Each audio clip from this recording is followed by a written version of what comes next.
Upaya daya tarik wisata DTW Jatiluwih menghadirkan wahana baru berupa pertunjukan sinar laser pada malam hari menemui kendala.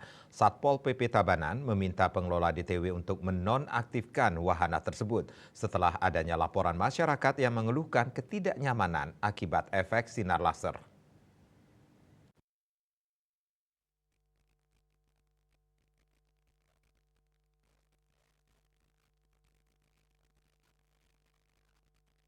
Kepala Satpol PP Tabanan Igede Sukadana menegaskan bahwa pihaknya telah melakukan pembinaan terhadap pengelola DTW Jatiluwih pada 17 Februari 2025.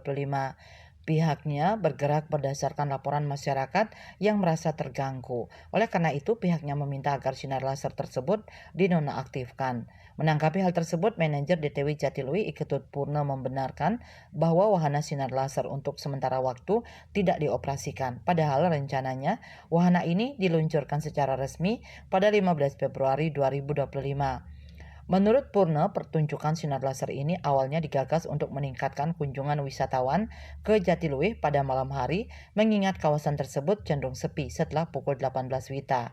Konsepnya berupa kolaborasi sinar laser dengan alam di mana wisatawan dapat melihat gambar-gambar yang diproyeksikan di hamparan sawah, termasuk visual hewan dan aktivitas pertanian. Pertunjukan direncanakan berlangsung selama 2 jam dengan durasi tayang per sesi sekitar 15 menit. Purna menambahkan bahwa pihaknya akan segera berkoordinasi lebih lanjut dengan Satpol PP guna mendapatkan kejelasan mengenai regulasi yang harus dipenuhi agar wahana ini dapat kembali dioperasikan. Pihaknya ingin memahami alasan lebih rinci terkait pelarangan ini dan mencari solusi yang memungkinkan pertunjukan tetap bisa berjalan tanpa mengganggu masyarakat. Sebelumnya, pengelola memastikan bahwa penggunaan sinar laser tidak akan berdampak negatif pada pertumbuhan padi karena tidak menghasilkan panas. Bahkan mereka siap bertanggung jawab apabila nantinya ditemukan dampak yang merugikan petani.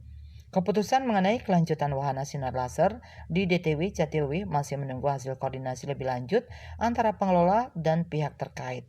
Puspawati, Bali Pos melaporkan.